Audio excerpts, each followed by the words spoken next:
You know, some people enjoy composing their own music, chord by chord, and others are happiest when they come across that one perfect song. Work is not a lot different than that. Whether you prefer building your own workflow or using a pre-made template, with Monday.com, you and the team can work in a way that's comfortable for everyone. Tap the banner to go to Monday.com and build your own amazing workflow, or find an awesome template. No judgment.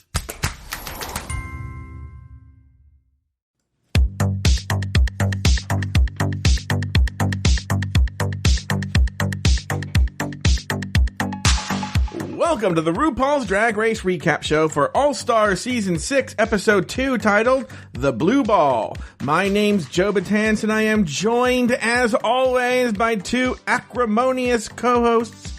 First, from Bloody Podcast, please say hello to Lauri Roggenkamp. Hello, Lauri Roggenkamp.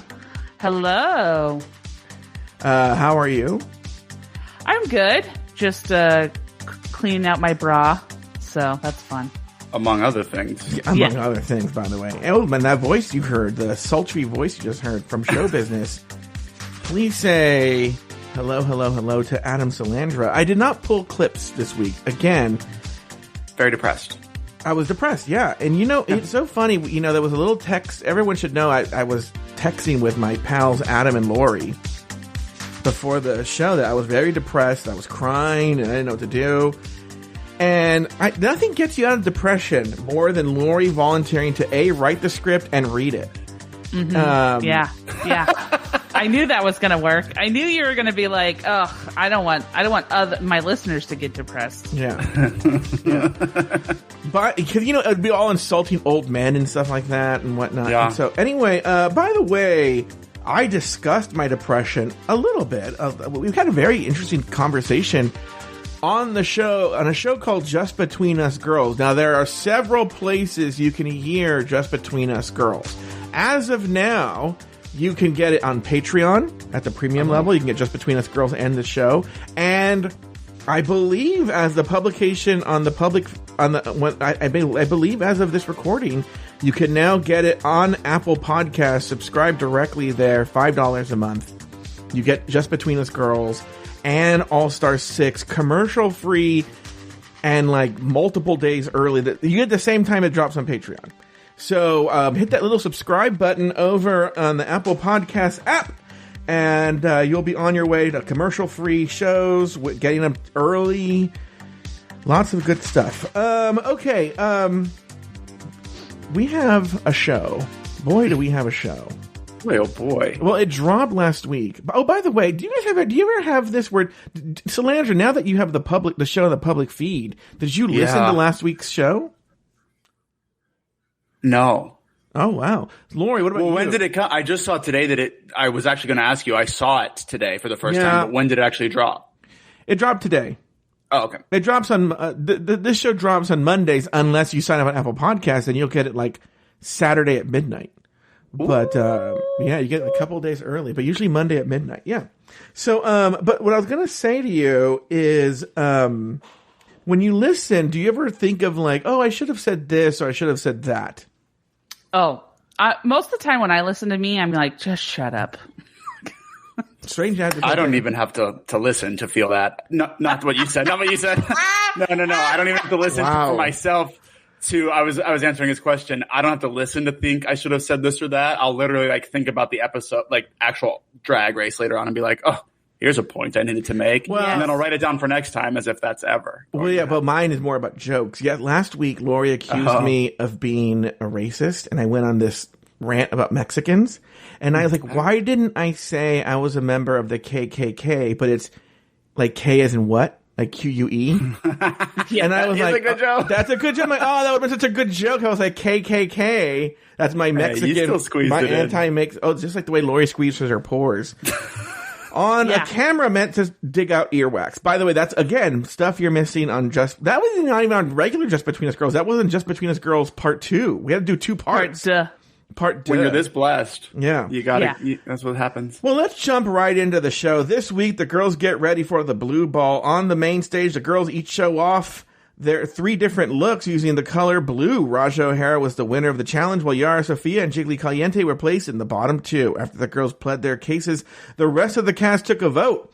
Back on the main stage, this week's lip sync assassin was season 11 contestant and Canada's Drag Race judge, Brooklyn Heights. After an energetic lip sync, Raja O'Hara and Brooklyn Heights were both named the winners. They both pulled out their lipstick and both revealed the name Jiggly Caliente. With that, Jiggly Caliente was the second queen to leave the competition and enter the game within the game. A lot of words there, but they all boil down to 2 things. Ladies, name 2 things you liked about the episode. 1 thing you did not. Let's start with our resident woman of the podcast, Adam Salandra. Not fair. I was pointing at her because I forgot to gather this, but let me just say. Didn't that happen last time too? It happens a lot because I take notes and then when I'm done, I'm done. But I will say I actually watched this episode 3 times. So don't worry. I am prepared. I just didn't collect these. Yeah. Well, I can tell you right now, right off the bat, without looking, what I didn't like is the elimination. We all knew I flipped out over Jiggly being here. Boy, oh boy, I was not happy about that. Things I liked. Also, another thing that's weird for me not being a look queen or having anything to say, I really do like a ball. I've grown to like to see what they're creating. So I did like that. It's cool to give us 36 looks, especially because us 3 don't have to actually break down every single one. I would think that was much less cool. But getting to see what they come up with is good. And something else I liked. Oh God, the lip sync was amazing. Amazing. It was very, very good. Lauri, what about you? I liked how this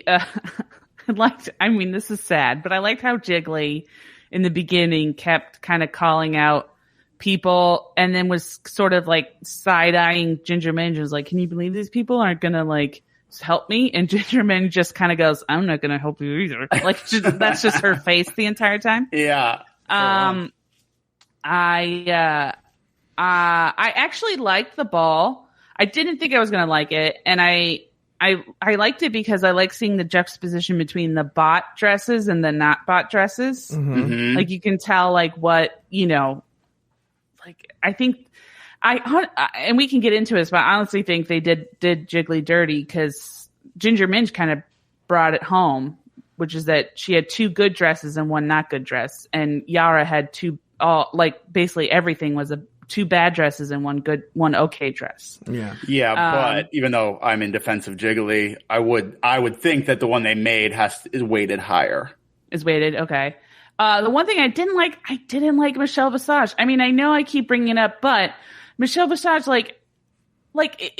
she's not even trying now. She's like a divorced grandmother, who's like coming to her friend's party. Like she was in a friggin' tracksuit and like, I just was like, honestly, I felt like she should have like a Starbucks like frap with her. And it's just like, I'm just here. Wait, I feel that too, but I haven't really like put it into words in my own head, but like Michelle, she's not being like the harsh critiquer that she often is, which is her role. No. Or is she giving like fun light critiques? It's just sort of, she's just there. Yeah. Like I think I forgot who she was talking to, but today she was just she like said something to somebody and she was like, I just, I don't know. And it's just like, oh, great. Well, great. Well, that's what you're paid for, but Michelle Visage. Like, I just feel like, I mean, look, I get they do like 12 million of these a year, but if we have to sit through it, then they should have to like. Well, if we have to critique them, so does she. Yeah, exactly. All right. Well, I like the lip sync very much. It's one of the things that I have here. I also like, and maybe this is just from Adam and I just got off of season 3, recapping that show, that they actually had to sew. We don't see as many sewing challenges anymore. This might be the only time they have to sew. Where in season 3, man, those bitches were doing things all the time. And even a mini challenge had to sew something, everything. They were always sewing. The thing I did not like was, I don't like, and it's kind of related to what you were talking about, this weird criticism on the runway where they contradict themselves in one episode. Like, for instance, I'm not even making a judgment on the merits of what they said was right or wrong. What I'm saying is a critique of Yara Sofia was like, I didn't really know what you were doing. You're a construction worker, like, with big boob. I didn't get that. And I'm like, well, okay. So Neek came in, like, with, like a necklace and, like, looked amazing, but she was supposed to be something like a construction worker, too, or, like... Yeah. And no one was like, oh, so Neek, you didn't... So Neek looked less like a construction worker than Yara Sofia did. You're right. Yeah, exactly. And like... And there was also criticism, like a similar criticism where they'd be like, you just told this they used to do it before, but it would be across episodes. So you'd be like, at least, wait, yeah, 2 episodes you said this. Now it's in the same episode. They don't give a shit anymore. Oh, and they call out her sloppy tits as being redundant. And it's like, friggin' Pandora Box wears the same wig every time. Like, why aren't you calling out her for being redundant? Well, you're that, but also, I mean, look, one of the most legendary queens of all time. I mean, if not the most popular queen, Bianca Del Rio. I mean, that's probably why she won't do All-Stars again. She had the exact same silhouette every single week. It was a variation on the same dress. Which, you know, if it works for you, it works for you. Yeah. I mean, look at Ginger Minj basically had the same kind of style every single outfit. But, you know, it's just like, yeah, I think the problem is like, and you saw this in the production, is that I'm realizing now is that this is like, they are sort of pre-planning who goes home and then working production around to showcase why that person went home. When you can pretty much, in All-Stars, say that anybody is in the bottom or anybody's on the top. It just really depends on how the judges sway that day. Yep. Especially when they're all good, which currently they, for the most part, are. No one really did. Like, Jiggly's was absolutely horrible, of course. But she was the only one that stood out. And so I think Yara was more of a storyline thing. She was hopping around beforehand, so it just made sense. Mm-hmm. And that's why she got okay, that doesn't look like a construction worker, but Sonique didn't. Yeah. Yeah, but I think I have a note somewhere. I can just bring it up now. It was during one of the workroom segments where Yara's running around going like, I don't need to do this. I've done this so many times, and yelling and screaming and go like, I can do this in my sleep. And I'm like, well, you just wrote the storyline for the producers. She sure did. Yeah. Seriously.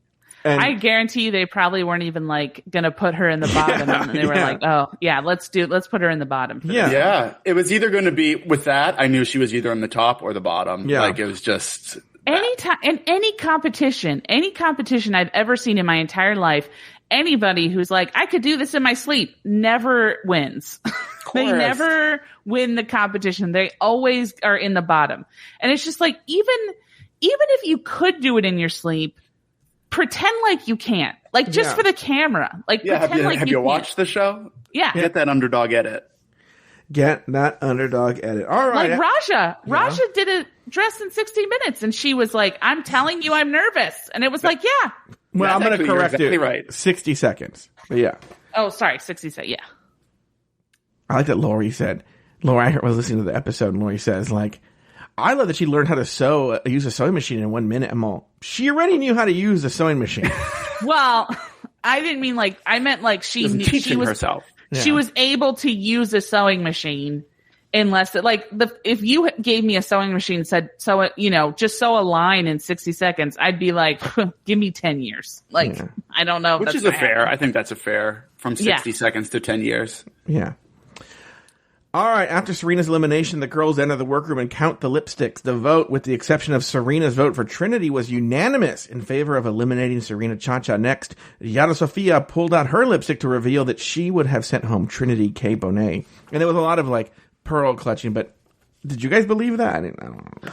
Well, we're not there yet. We're not there. Oh, sorry. Hold it, though. Hold that thought. Okay. Hold it. Okay. The next day, the girls discuss who is and isn't the trade of the season before RuPaul enters the workroom to announce this week's Maxi Challenge. It's a ball challenge called the Blue Ball. The girls will walk the runway sporting 3 looks each.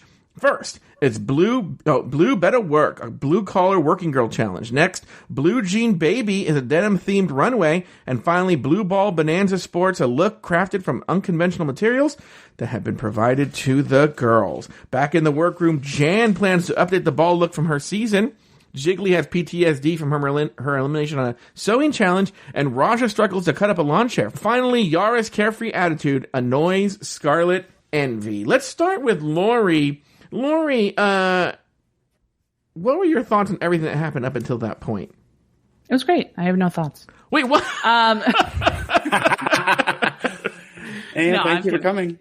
Okay, so the Trinity, the Yara, to go back to the Yara pulling out and saying Trinity, this is another thing that I'm frustrated with, because I feel like it's one of those rom-com miscommunication things where it's just like everything would be so much simpler if you just say, this is what I meant. And I felt like Yara said it in the previous episode when she said, I am picking the person that I think will be the most trouble for me along the road.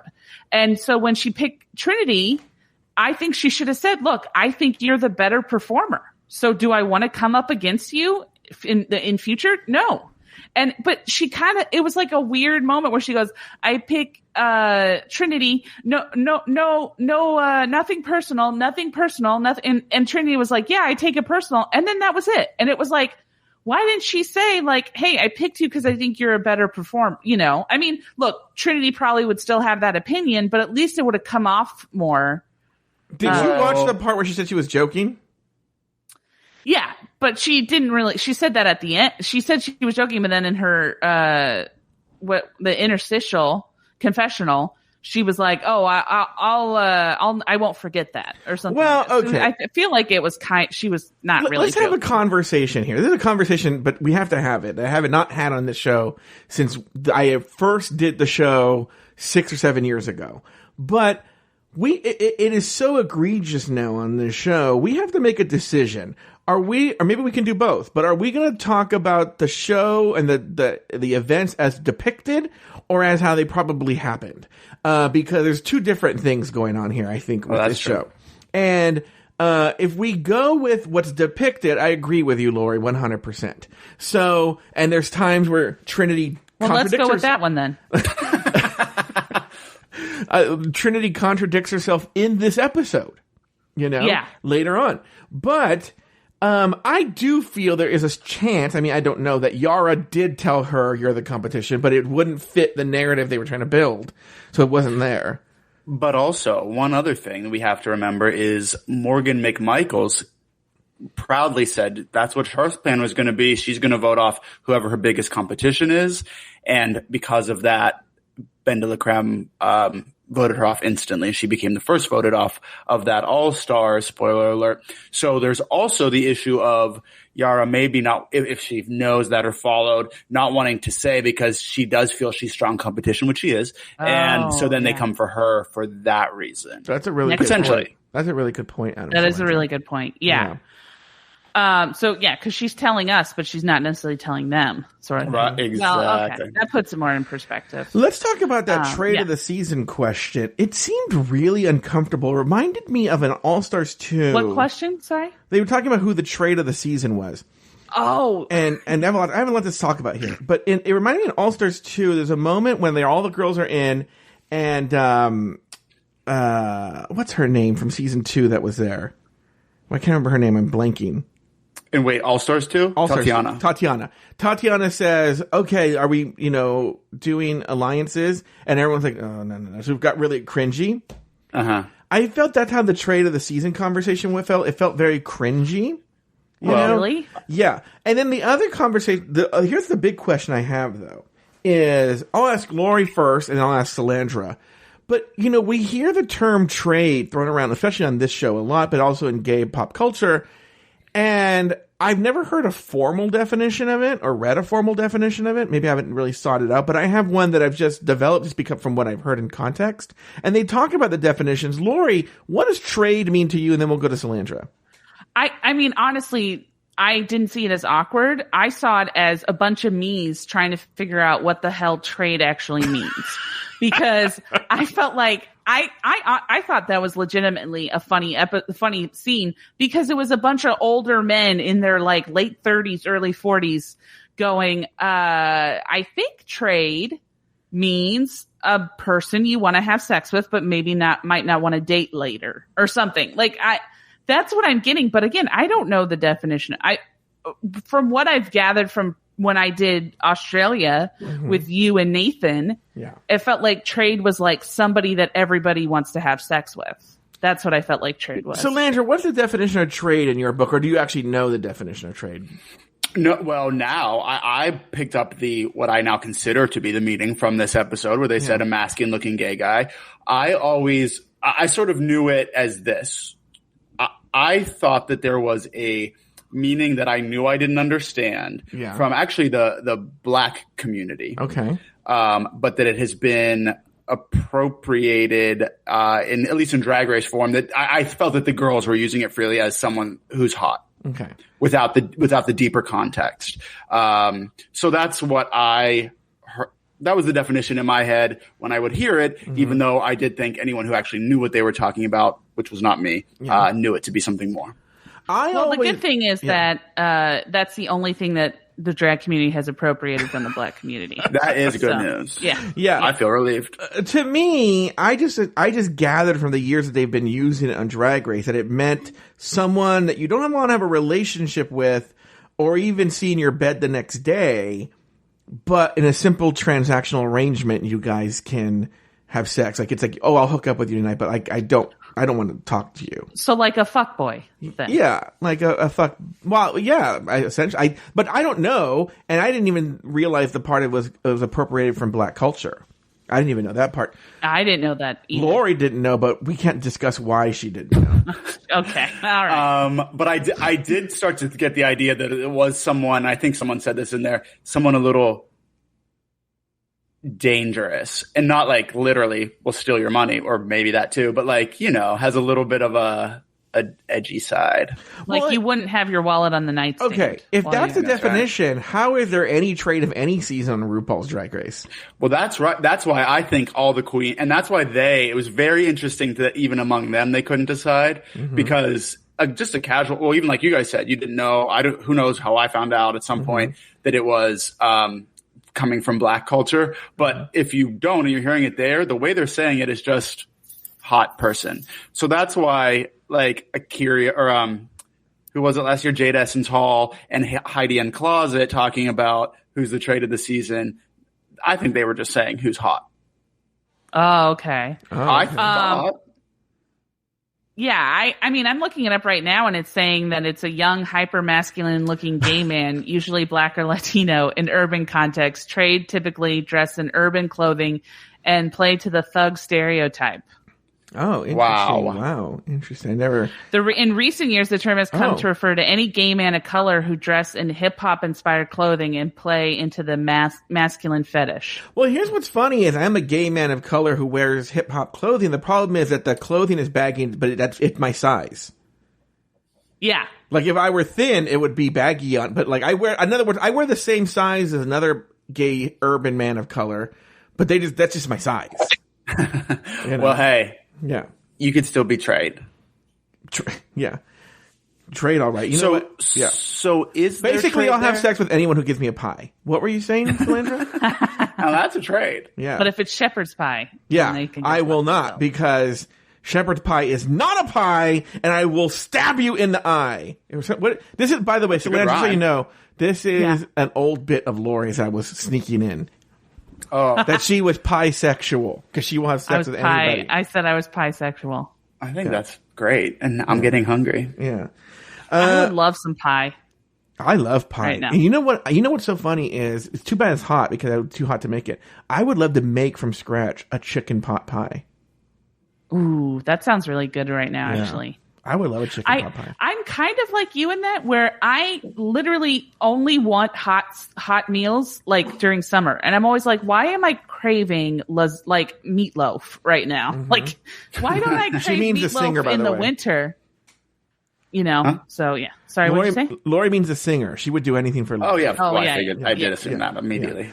Now, what I like too is RuPaul comes in.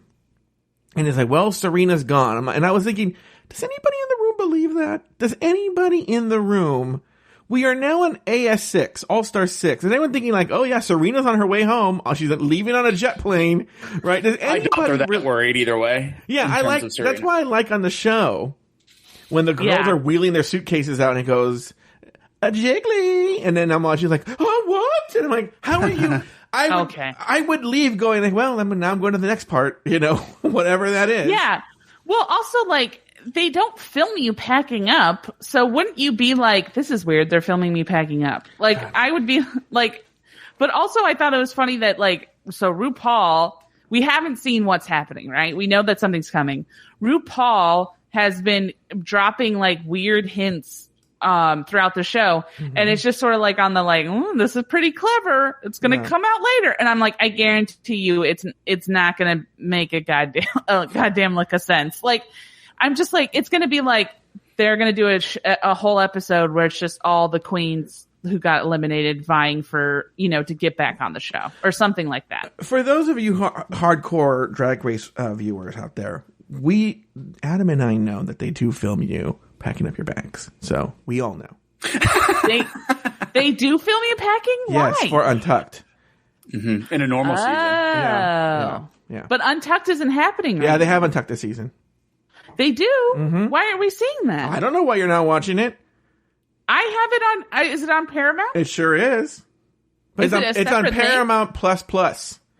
Is it a separate You didn't show? download Plus? Oh, yeah, you didn't download Plus? Oh, my God. Anyway, no, it's a separate show on Paramount Plus, yes. But if you go to the main show page, there's a thing that says more shows or related shows, and it'll bring it up. And by the way, public service announcement, I've told like 2 or 3 people since the show dropped that Untucked exists. So you're not the only person who didn't know it exists this season. Well, thank you for not making me feel like this.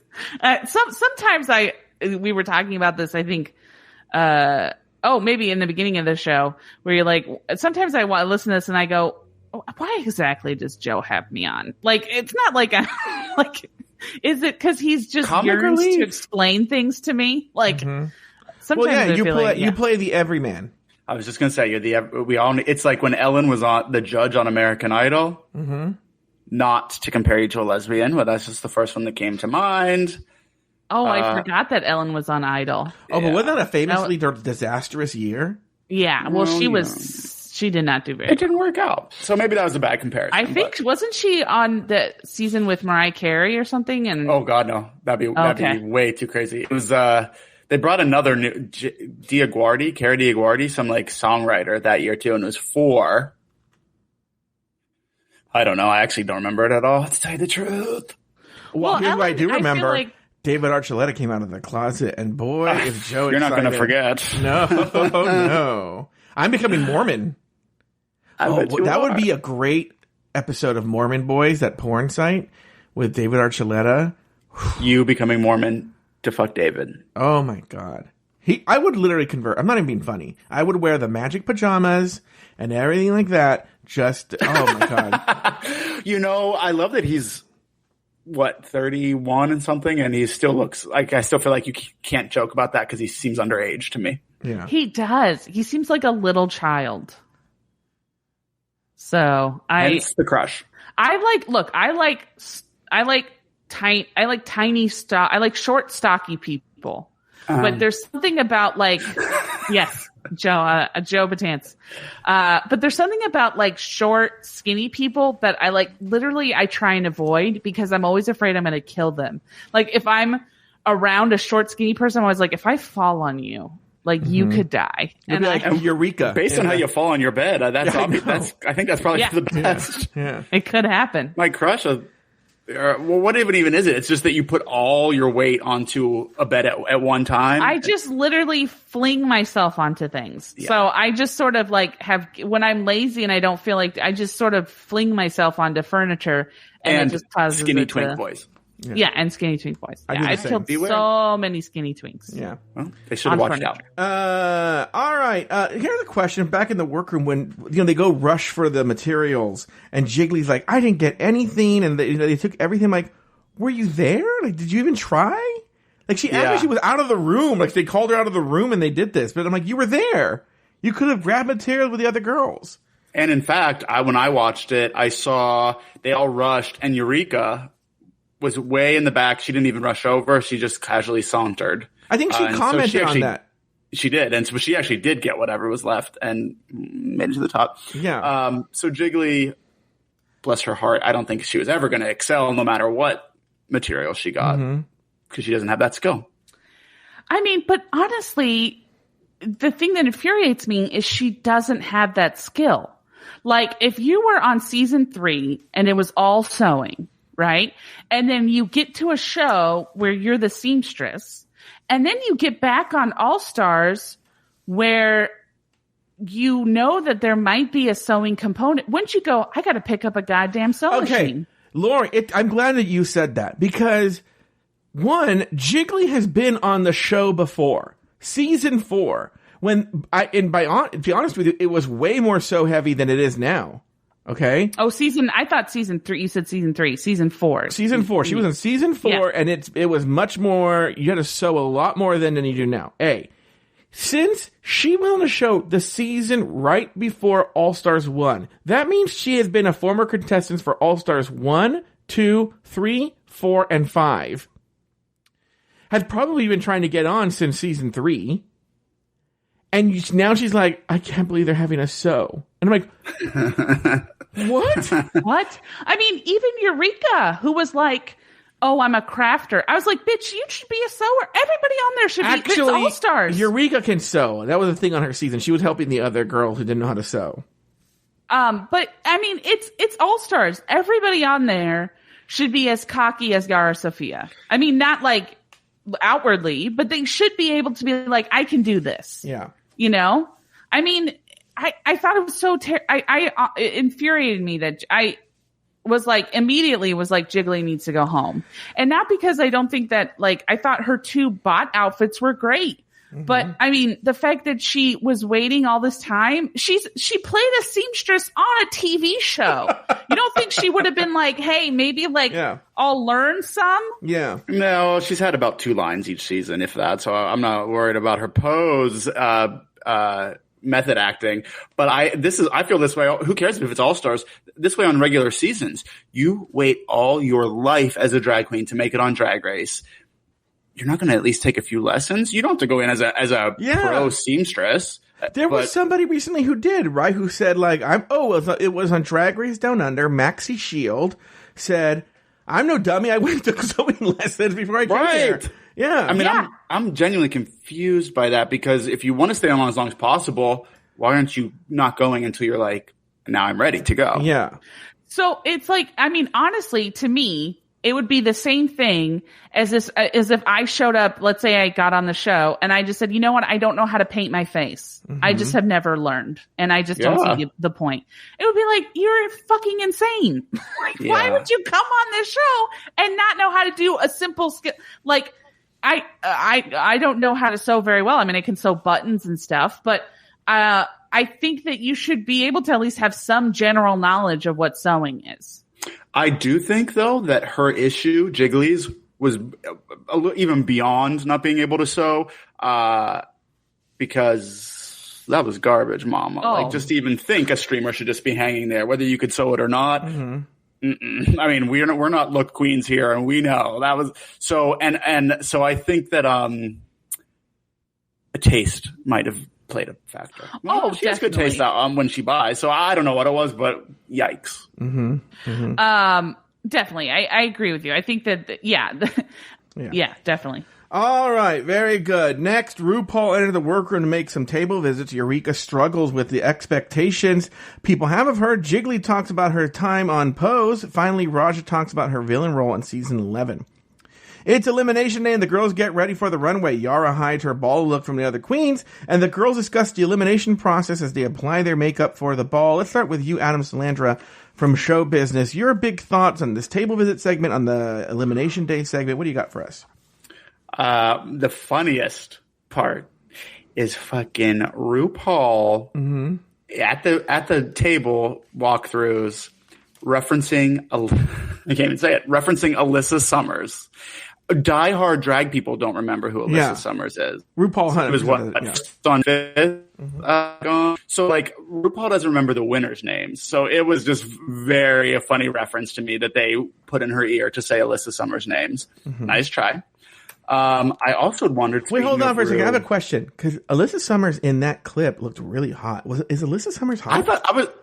I was like, wait, how do we not remember Alyssa Summers? I like what I see. Yeah. All right. Maybe it was just that one. Oh, season 4. Yeah. Obviously, because Jiggly. Yeah, I don't know why we don't remember that, because I felt the same way.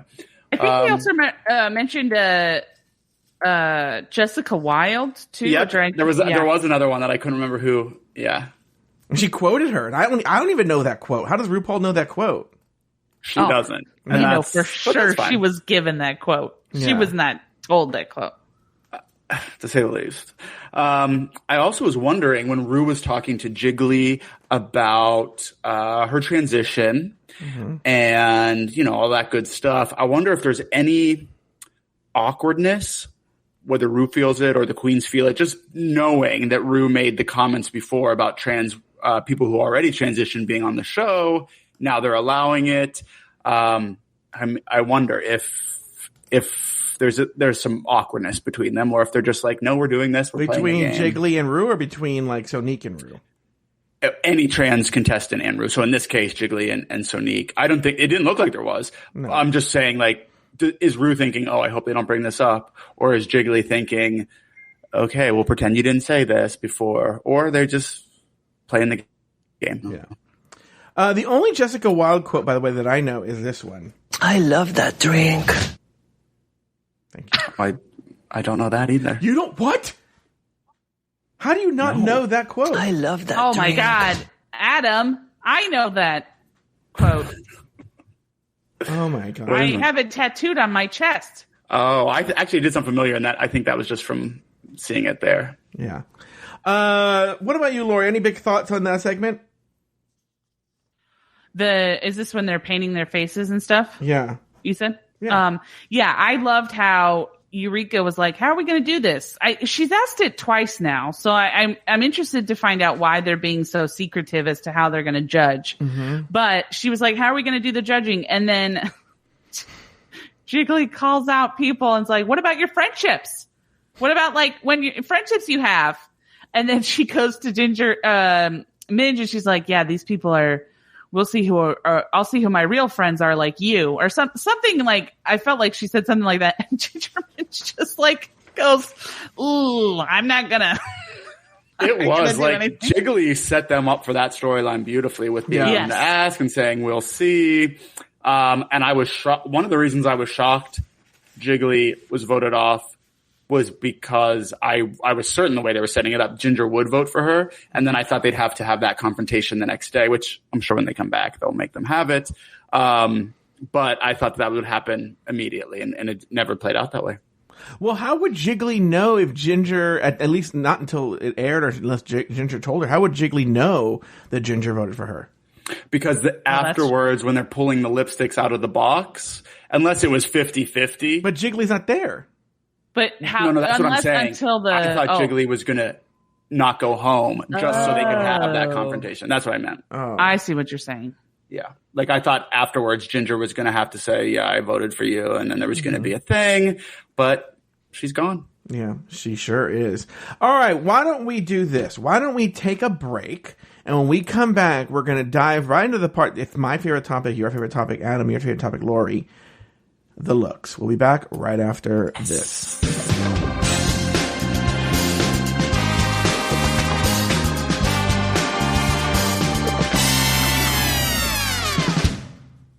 This is Amy Poehler. My new movie, Disney and Pixar's Inside Out 2, is coming to theaters June 14th, and it's making me feel joy and sadness and anger, definitely some disgust, and I think a little fear.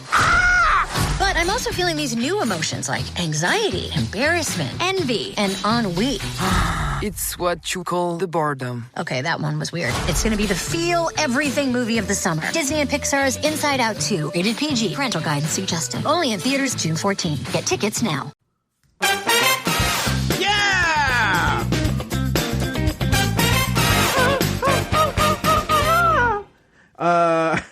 All right. Well, now it's time for... Gosh, who isn't their favorite part of the whole show? The looks. Oh, I've been waiting for this. I mean, we should just call this show "Bring It to the Runway." You know, because good idea. all Name we change. do is talk about the looks.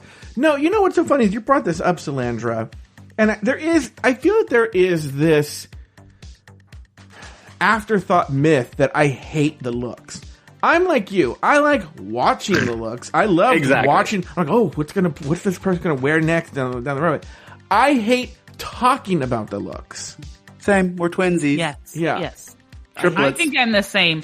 Although most of the time I also hate the looks, but I think I'm. What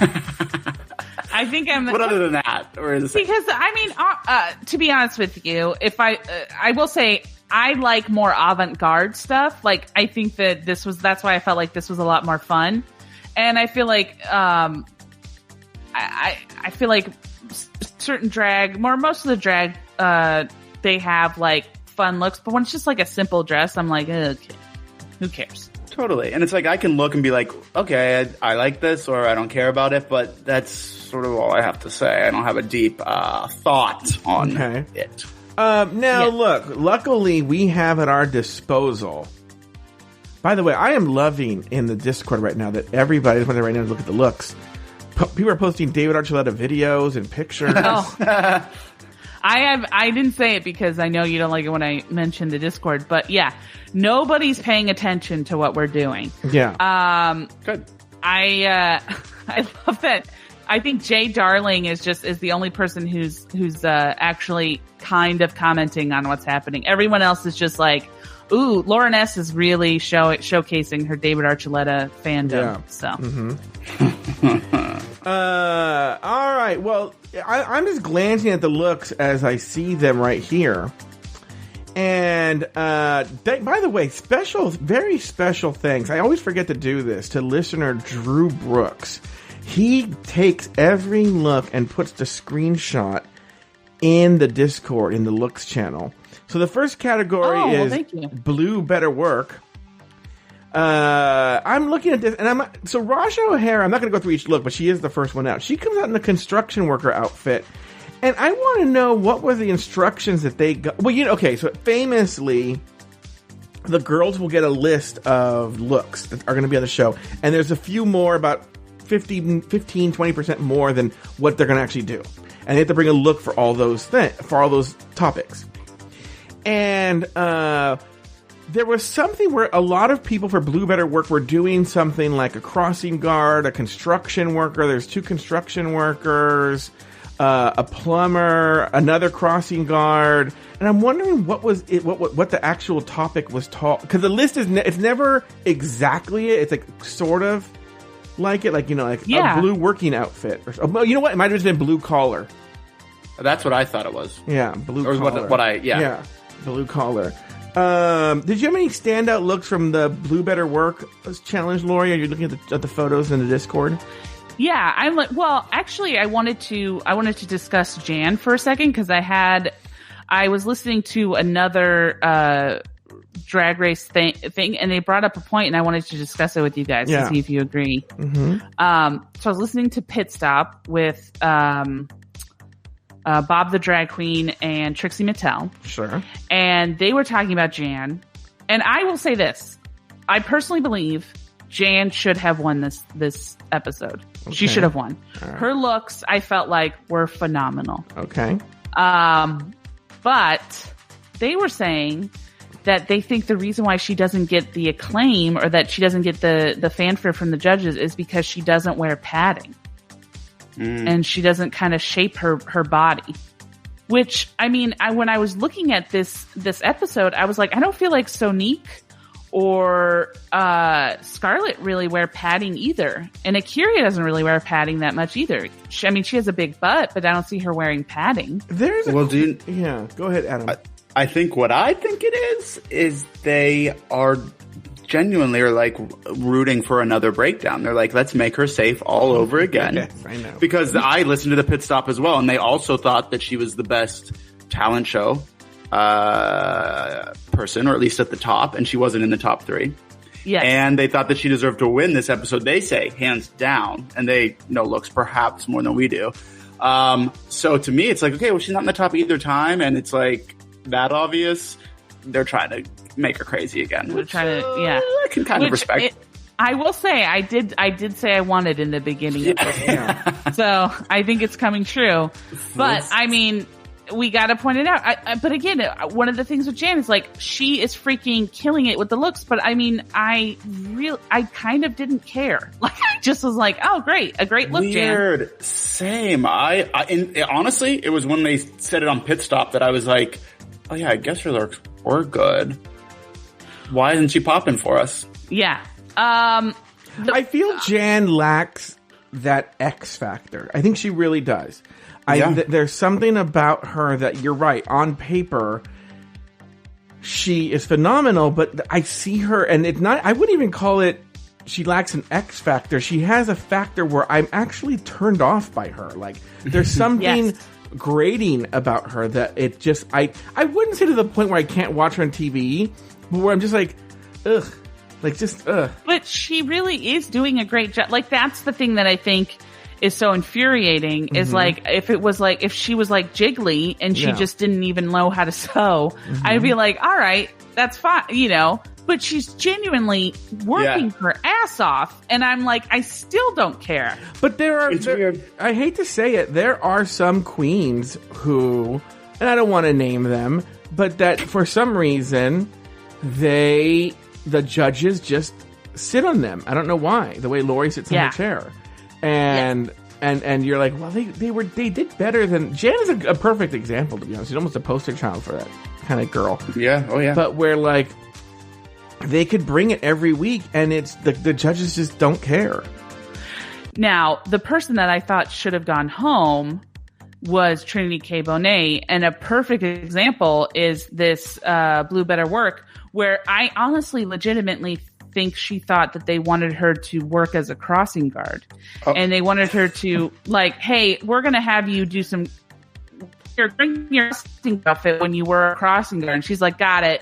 And because I was just like, this in no way is like any kind of. Or a runway. Their clothes were baggy. That's what I wrote down. I couldn't believe it. I was shocked that she didn't have like a neck fan, and she was just like, I'm literally here to be a crossing guard. It was literally just a costume, but like a costume that was not someone who doesn't care about Halloween. And that caused like she's going to a shitty Halloween party or something. The cosplay. Yeah. One where she didn't care. It's even because people will go all out on Halloween parties. She did not. My second favorite was Ginger Minj. I love the Mario Brothers spin. I thought that was great. All right, very good. Adam, you have any standouts you want to talk about in Blue Better Work? I loved Eureka's proportionizing, as she calls it, is so good to me. Yeah. She is 7 foot tall. She's huge. Gigantic woman. And she makes a look. I'll never get over it. She's now this her third, fourth, fifth season. I think, and it's not stretchy fabric, which it's very tight fitting fabric, which I'm like, that is some freaking confidence right there. By the way, she's still shorter than Lauri. I'll find out. Yeah. At The Bachelor. The Bachelor. And then I did like just a little. I mean, it was literally nothing, but the shade of Jiggly having the people's names on the trash can. Her queens. Right. Next category is Blue Jean Baby. Blue Jean Baby. Any big thoughts there, Adam Salandra? Yeah, first of all, I was dying to say this last time because I had seen the episode, but you, Lauri, talking about your love for Sonique. Yeah. She was so fucking hot in every look in this episode. I thought I was straight, or what would I be, pan? I don't know what I'd be, but she looked amazing. And it was a Britney / Christina look, which I always respect. I loved that. I thought Jan's Denim Star work of art, as she called it, was weird. But actual professional drag queen said it was good, so never mind that. And what I thought about Jiggly's look, this was before I saw what she made, I thought that she should be doing a little more to make it drag, because it's bad for any queen to be able to just say, oh, this is off the rack, but I could wear it anywhere is not good. But I think there's almost an extra pressure for a trans woman, because it's like you actually do live your life every day as a woman. So what are you doing on the runway to make that seem different? Which I don't think she totally did there. All right. Lauri? Yeah. I also love how she was like, yeah, I'm just wearing some like regular jeans. It's like, those are Janko jeans. Like, those are for sure Janko jeans. And honestly, if she had like used those Janko jeans and made that the entire outfit and just like cut holes and worn those as like jeans, I would have liked it a whole lot better. I just felt, and she like brought a skateboard out for no reason. But I don't think she was the worst of this. I thought Silky Nutmeg Ganache was the worst. I did not understand her outfit at all. I mean, we talk about Eureka being able to proportion and, play to her strengths. And I feel like Silky was using every piece of fabric to showcase all of her faults. Like, sad, but I get that actually. And thank you for reminding me to look at the looks. Yara Sophia's body, speaking of bodies, what's going on? It's just, it was very good. I mean, those jeans were so low and she worked them out, I will say. She did. Yeah. Also, again, Trinity K. Bonet. I mean, I legit, to be honest with you, I was like, did she have like a burn or a rash on her body where she's like, I don't want to show my skin? It just seemed like she was playing a character, which was like an old grandma who was doing a drag show. Right. Hey, well, her grandma is her character. So actually that's pretty accurate. Yeah. All right. Any other thoughts on the blue jean baby denim? The denim looks. No. All right. Yeah. Finally, we have the one that they had to sew themselves, titled Blue Ball Bonanza. Any big thoughts here? Let's start with Lauri Roggenkamp.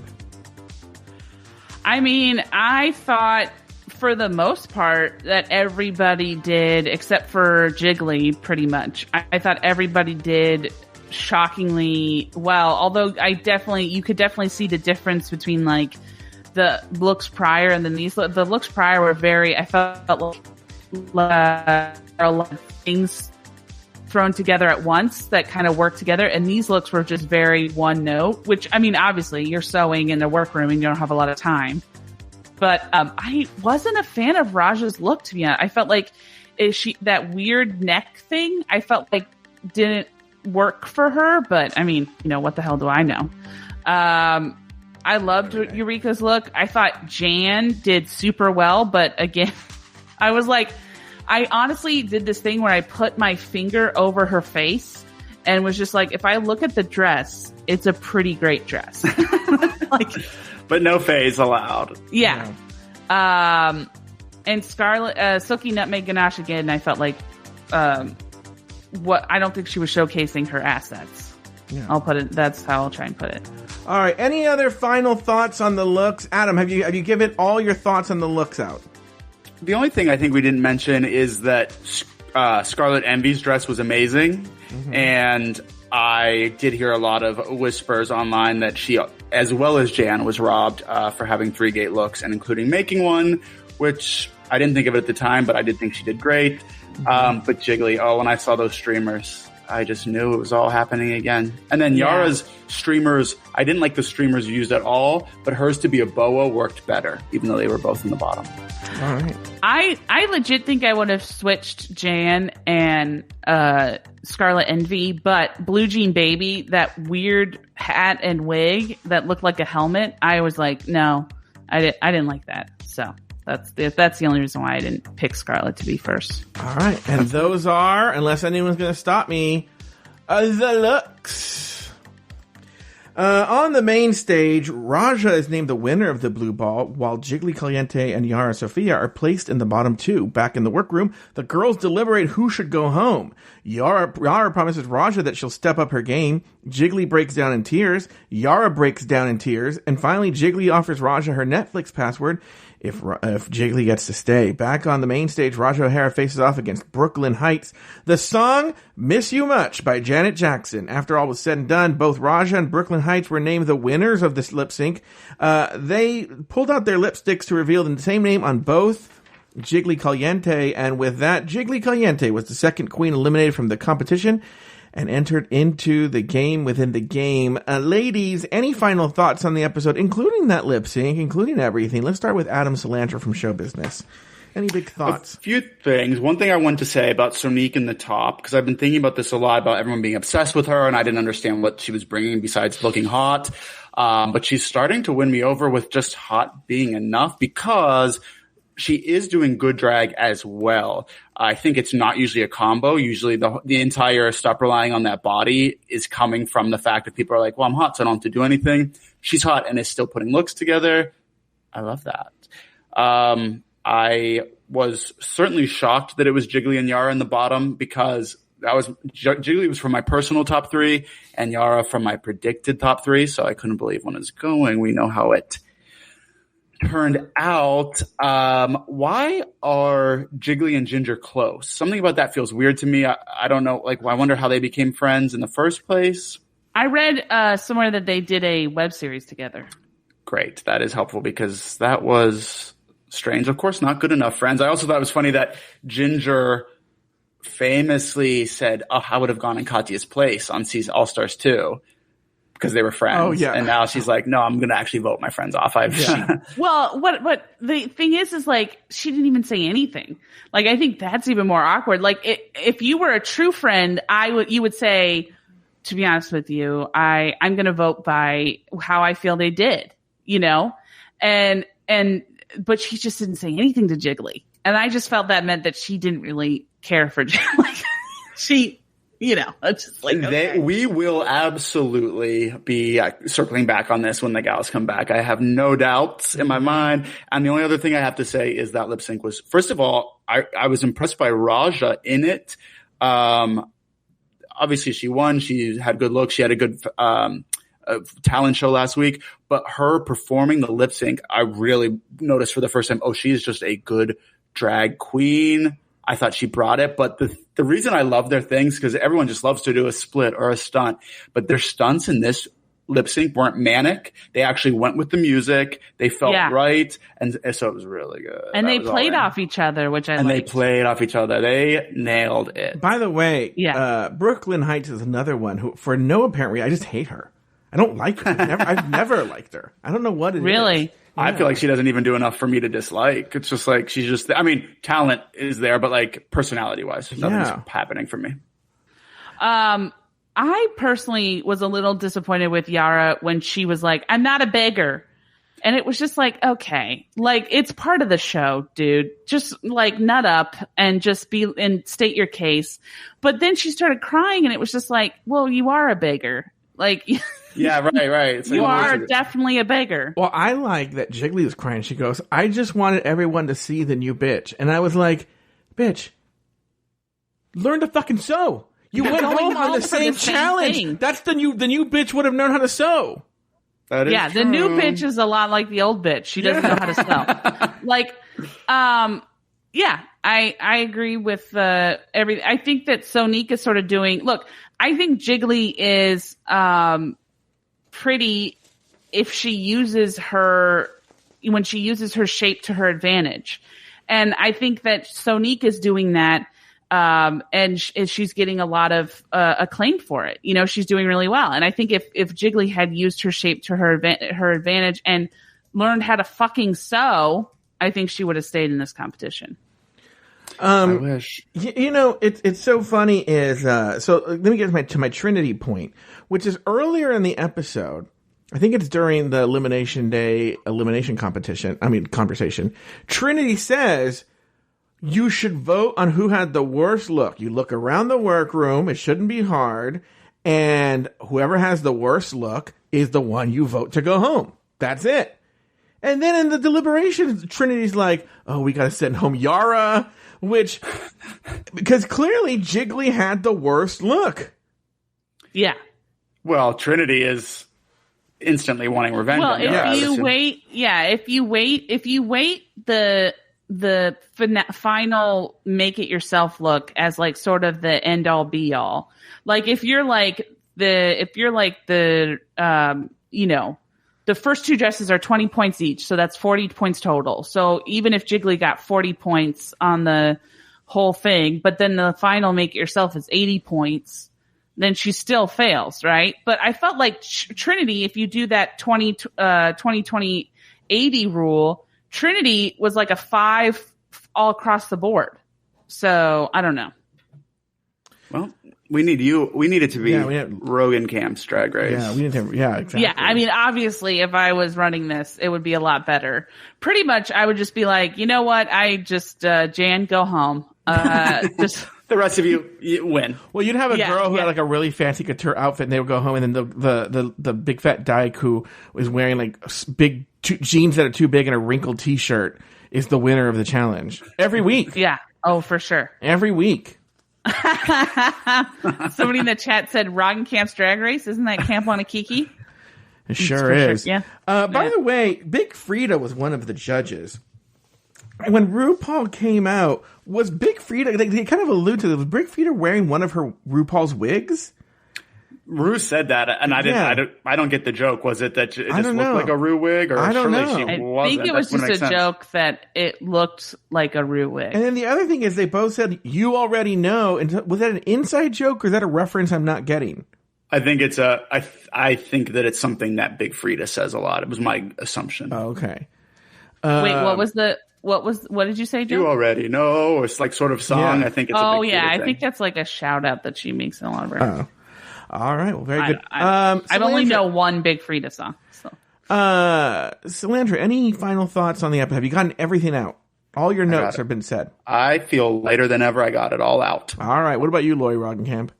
I mean, we don't have to discuss it a lot, but I just want to reiterate how lazy and annoying and unnecessary Michelle Visage was in this episode. Just want to circle back on that real quick. Yeah. I mean, she literally offered like Joe was saying, she flipped her previous comments, so she was even more confusing. And she just, I don't know. I just didn't. And her new hair makes her look like a grandmother from New Jersey. I said the other day, I think she's doing Lily Munster from the Munsters. But the thing, what I think, Lauri, what you're picking up on is I think it's become even more evident that Michelle sees herself, or the producers do, as a mouthpiece for the producers, because that's what it seems like. It seems like the producers have told her the narrative, and she's going to build the case, and then RuPaul strikes the final blow. So Michelle makes the case, and then RuPaul, because up until recently, RuPaul famously had stopped making judging comments. She did it on Drag Race Down Under. I don't think she's doing it on All Star 6 really, though. But she's going in and out with that. But famously, for a long time, RuPaul wouldn't really say anything on the judges' comments. She would just kind of do what I do and facilitate. And I think Michelle's role was to make the case that the story producers or the executive producers wanted to be made on the show. Yeah. I just wish they had people in there who were like, better at it. Not, like better at it, but also just genuinely wanted them to do well. Like I wish they had somebody on their side. Like they have that guest, but like Big Frida wasn't really she didn't really do anything. She sort of just like offered like pep talks that weren't helpful. But I mean, like I would love it if they had a guest judge who like went into the workroom and did like a Tim Gunn thing where he like tried to help out. Like this is All Stars, bring in another queen, bring in a winner. Bring in Bob the drag queen or whoever, and we can judge her. But bring in somebody who can like legitimately try and help these queens. Well, this is in a pandemic world when they filmed this. Pre-pandemic, they were starting to inch toward that. Yeah. They had Raven come in, who was there anyway. Just not she's already there. Yeah, exactly. But before they had Jinx. Jinx came in for a Snatch Game episode, I believe. So did Vanessa Vanjie Mateo, even though she's notoriously horrible at Snatch Game. It was very strange, but nonetheless, they had her come in. All right. Well, Ross. Bring in Ross. I've shouted for years that Ross should be the Tim Gunn of the show.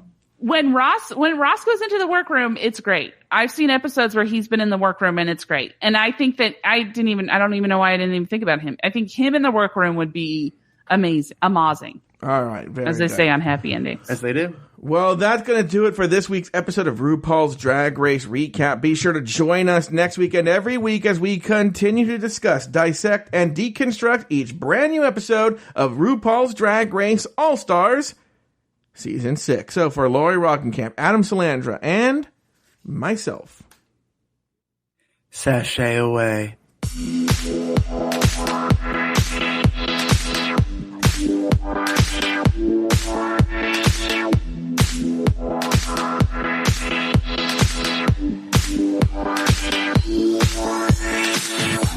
Thank you for listening to RuPaul's Drag Race Recap. Have something to say? Email us at dragracerecap@afterthought.media.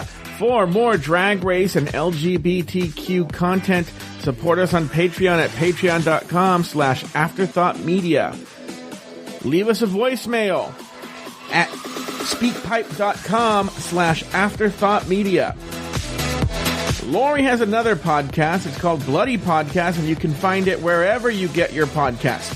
You can follow Lauri Roggenkamp on Instagram at Lauri U Liar. That's Lauri, the letter U, Liar, Liar. You can follow Adam Salandra on Instagram at Adam Salandra. Follow Joe Betance on Instagram at Joe Betance. This episode was produced by Luke Stamen. Very special thanks to these expensive tier Patreon supporters: Emma, Declan Prosser, E. Smith, Ricardo Herrera, April Pacheco, Lionel Campbell, Luke Stamen, Poppy Woods, Lauren Eckert, Sarah Yu, Agnesia Shopinska, Travis Newland, Jimmy Kilbasa, Nutella, Jesse Harris, Coco San Pedro, Spiral Queen, Zach Nelson, and Brad Coley. This has been an Afterthought Media podcast.